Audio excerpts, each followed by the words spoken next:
Subject क्या है? Subject क्या है? काम करने वाला या जिसके बारे में बात हो रही हो, काम करने वाला या जिसके बारे में बात हो रही हो वो क्या है? सब्जेक्ट है। उसको हम क्या बोलेंगे? सब्जेक्ट बोलेंगे। ठीक है।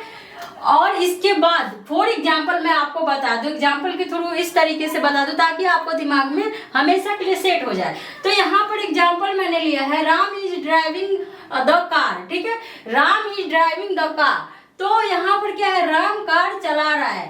कार कौन चला रहा है? राम चला रहा है। राइट, यहाँ पर जो है कार जो है कौन चला रहा है? राम चला रहा है। तो राम हमारा क्या हुआ? राम क्या हुआ? ऑब्वियसली क्या है? काम करने वाला। ठीक है, यहाँ पर क्या है? काम कौन कर रहा है? कार चलाने का काम कौन कर रहा है? ड्राइविंग कौन कर रहा है? राम कर रहा है। तो ऑब्वियसली जो है कि हमारा सब्जेक्ट जो है राम होएगा, ये हमारा सब्जेक्ट है। ठीक है, तो इतना तो डॉट क्लियर हो गया आपका। दूसरा भी एक सेंटेंस मैंने लिया है, सुनीता गिटार बजा रही है। सुनीता गिटार बजा रही है। तो इसमें क्या है? इसमें भी सेम है कि गिटार बजाने का काम कौन कर रही है? सुनीता कर रही है ना। गिटार कौन बजा रही है? सुनीता बजा रही है। राइट, तो यहाँ पर भी सब्जेक्ट हमारा क्या हो जाएगा? सुनीता ही सब्जेक्ट हो जाएगा। ठीक है, तो इस तरीके से जो है कि आपको अच्छे से ताकि समझ में आ जाए, जैसे आप फिर से एक बार और देख लीजिए कि सब्जेक्ट काम करने वाला या जिसके बारे में बात हो रही हो, किसके बारे में बात? जिसके बारे में बात हो रही हो। Ram the car, Ram is driving the car. तो यहाँ पर कार कौन चला रहा है? राम चला रहा है। ऑब्वियसली की समझ में आएगा कि राम जो है क्या है? सब्जेक्ट है। तो आगे बढ़ते हैं, आपका सब्जेक्ट क्लियर है। ठीक है, आगे बढ़ते हैं। अब क्या आ जाएगा हमारा? वर्ब। वर्ब इसमें क्या है? वी। ठीक है, अब हम वर्ब को पहचानेंगे कि वर्ब क्या है। तो क्लास में बने रहे एंड आप अगर नोट करना चाहते हैं तो नोट भी कर सकते हैं और लिख भी सकते हैं आसानी तरीके से कि ठीक है, इसी तरीके से जो सेंटेंस रहेगी जो कि आपको समझ में आएगा। ठीक है, तो जैसे कि सब्जेक्ट क्या है? काम करने वाला है जिसके बारे में बात हो रही है वो सब्जेक्ट है।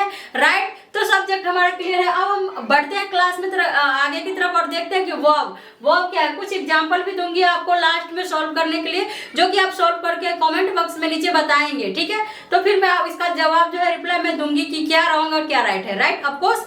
तो ठीक है, और पहचानेंगे कि सब्जेक्ट क्या है, वर्ब क्या है एंड ऑब्जेक्ट क्या है। तो वीडियो में बने रहे और लास्ट में कुछ जो है कि आपको एग्जांपल दिया जाएगा जो जिसका सॉल्व करके आपको जो है कमेंट बॉक्स। हेलो फ्रेंड, कैसे हैं आप लोग? स्वागत है आपका रंजना स्टडी क्लास में। तो आज कुछ नया जो टॉपिक लेके आए हैं, कहीं ना कहीं आपके माइंड में ये चलता होगा कि जो ट्रांसलेशन है उसमें जो है कि सब्जेक्ट क्या है, वर्ब क्या है, ऑब्जेक्ट क्या है। तो ये सब चीज जो आपके दिमाग में कहीं ना कहीं जो डाउट होगा तो वो डाउट आज क्लियर हो जाएगी इस वीडियो में।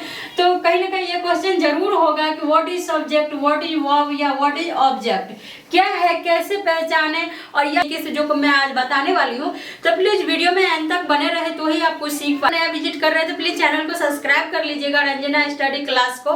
एंड वीडियो अच्छी लगी तो लाइक कर दीजिएगा। वीडियो अच्छी जब लगेगी जब आप वीडियो को पूरा वॉच करेंगे। राइट, तो वीडियो में बने रहे एंड अपना नोटबुक निकाले। आज आपको ना तो रटना है ना ही आपको लिखना है, ओनली समझना है गाइस, ओनली समझना है। तो हम समझेंगे कैसे? जब भी समझेंगे जब हमारे सामने एग्जाम्पल के साथ क्वेश्चन का पूरा सॉल्व होगा। तो आज आपके साथ जो है कि क्वेश्चन का पूरा ही सॉल्व होगा बहुत ही आसान तरीके से। तो प्लीज वीडियो में बने रहे एंड चैनल को सब्सक्राइब करें, बेल आइकन को दबाना ना भूले ताकि आपको नया नोटिफिकेशन हमेशा आपके पास पहुंच जाए कि वर्ब जो है किसी वक्त में काम हो रहा है। तो जो काम हो रहा है, ठीक है, जो काम हो रहा है, जो भी कुछ काम हो रहा है वो क्या है? वर्ब क्या है? वर्ब है। जो भी काम हो रहा है वो क्या है? वर्ब है। वर्ब दो प्रकार के होते हैं। वर्ब कितने प्रकार के होते हैं? 2 प्रकार के होते हैं। जो कि पहला हो गया आपका मेन वर्ब, दूसरा होता है हेल्पिंग वर्ब।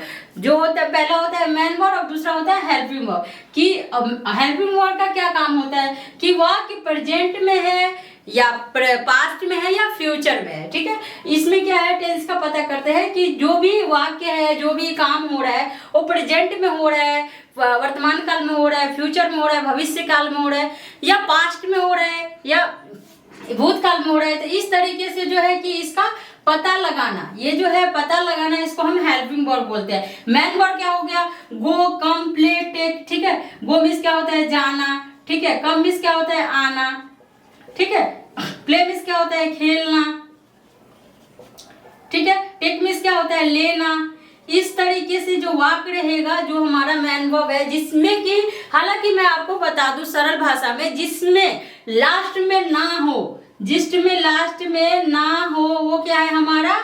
मेन वर्ब है, जिससे गो, कम, प्ले, टेक, इस तरीके से जो लास्ट में जिस भी शब्द में ना हो, बहुत सारे ऐसे एग्जाम्पल है, वो हमारा क्या हो जाएगा, मेन वर्ब हो जाएगा। तो हमने वर्ब को समझ लिए, वर्ब क्या है।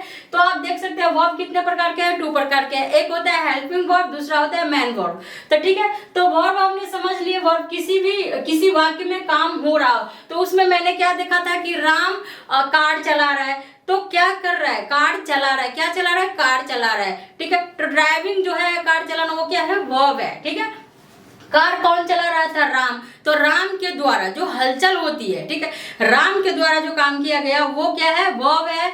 और जो काम कर रहा था राम, यानी राम क्या है, सब्जेक्ट है। ठीक है, अब लास्ट में हम देखेंगे कि ऑब्जेक्ट के बारे में जानेंगे। ठीक है, ऑब्जेक्ट की किसकी बारी है, ऑब्जेक्ट की। अब हम जानेंगे कि ऑब्जेक्ट कैसे, जिस इंसान या चीज पर काम किया जाता हो, जिस इंसान या चीज पर, कोई भी चीज पर काम किया जाता हो, वो क्या है, ऑब्जेक्ट है। तो हम कैसे जानेंगे, ठीक है, तो फॉर एग्जाम्पल हम सेम एग्जाम्पल लिए हैं कि राम कार चला रहा है, राम कार चला रहा है। कार कौन चला रहा है, राम। तो Ram is driving the car, Ram is driving the car. तो इसमें ऑफकोर्स कार चला रहा है, कार के ऊपर काम हो रहा है। तो हमारा जो इसमें ऑब्जेक्ट क्या है, कार है। क्या है, मैं अंग्रेजी पढ़ा रही हूँ, I am teaching English, I am teaching English. तो यहाँ पर क्या है, इंग्लिश जो है क्या है, हमारा ऑब्जेक्ट है। ठीक है, तो इतना जो है कि हम आसानी से जान जाएंगे।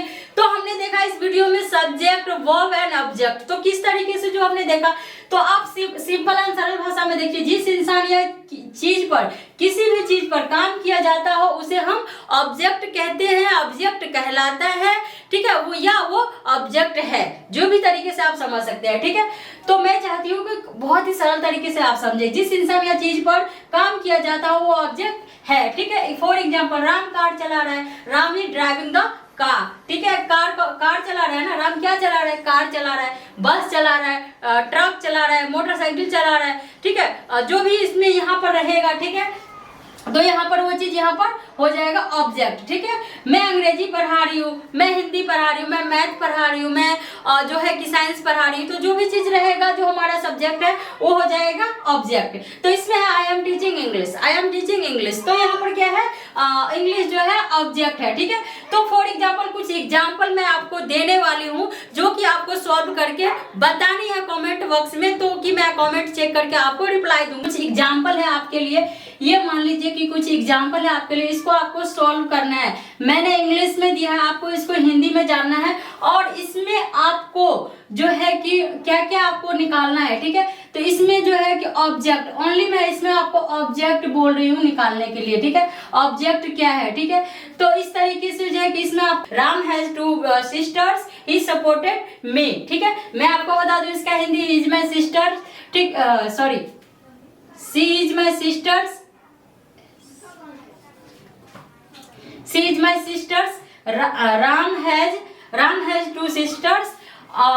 He supported me. ठीक है, इसमें आपको क्या है, ऑब्जेक्टिव, सब्जेक्टिव एंड वर्ब तीनों निकालना है। ठीक है, ऑब्जेक्टिव, इसमें आपको क्या है कि ऑब्जेक्ट, ठीक है, सब्जेक्ट एंड वर्ब तीनों जो है आपको निकालना है। ठीक है, तीनों आपको बताना है कि इसमें ऑब्जेक्ट क्या है एंड सब्जेक्ट क्या है एंड वर्ब क्या है। ठीक है, इस तरीके से जो है कि प्लीज आप कमेंट में बताइएगा। और एक और बात जो नीचे है, जैसे कि मैंने आपको बताया था, एक हेल्पिंग वर्ब होता है, दूसरा जो होता है मेन वर्ब होता है। ठीक है, तो आपको ये दोनों में से आपको बताना है कि जो नीचे जो मैं वर्ड दी हूँ, जो कि है am, is, are, was, were, be, been, being, do, does, did, have, has, had, had, may, can, must, meet, should, will, should, would, could। ठीक है, तो ये सब जो कुछ वर्ड जो दिया है, आप जो देख रहे हैं स्क्रीन पर, तो आप प्लीज बताइएगा कि ये सब वर्ड क्या है, मेन वर्ब है या हेल्पिंग वर्ब है। ठीक है, अगर आपने इस वीडियो में अच्छे से सीखा होगा, अच्छे से आपको जानकारी मिली होगी, तो आई होप कि, मुझे उम्मीद है आप अच्छा से ही अच्छा कमेंट देंगे, सही आंसर देंगे, और अच्छा कमेंट करके प्लीज बताना ना भूले। तो आज की वीडियो आप कमेंट करके बताइएगा आपको कैसा लगा। आपने ऑब्जेक्ट, वर्ब एंड सब्जेक्ट सब कुछ देख लिया एग्जांपल के साथ में। तो आज की वीडियो आपको कैसी लगी प्लीज कमेंट करना ना भूले, वीडियो को शेयर करना ना भूले। वीडियो अच्छी लगी तो प्लीज लाइक कर दीजिएगा एंड सब्सक्राइब कर लीजिएगा चैनल को। चैनल का नाम रंजना स्टडी क्लास को सब्सक्राइब करें, वीडियो को लाइक करें एंड वीडियो को शेयर करना ना भूले। और ये जो कुछ क्वेश्चन है, जो कि आप क्वेश्चन एंड एग्जाम्पल जो भी समझ लीजिए आपके लिए है, प्लीज इनका जो है कि आप एक एक करके जो है कि प्लीज कमेंट करके बताइएगा इसमें सब्जेक्ट क्या है, ऑब्जेक्ट क्या है, वर्ब क्या है, ठीक है। और नीचे कुछ सेंटेंस जो कि कुछ वर्ड दिया गया है जो कि आपको ये डिसाइड करना है कि मैन वर्ब है या हेल्पिंग वर्ब है। तो अभी के लिए इतना ही, मिलते हैं आगे वीडियो में। Bye bye and have a good day.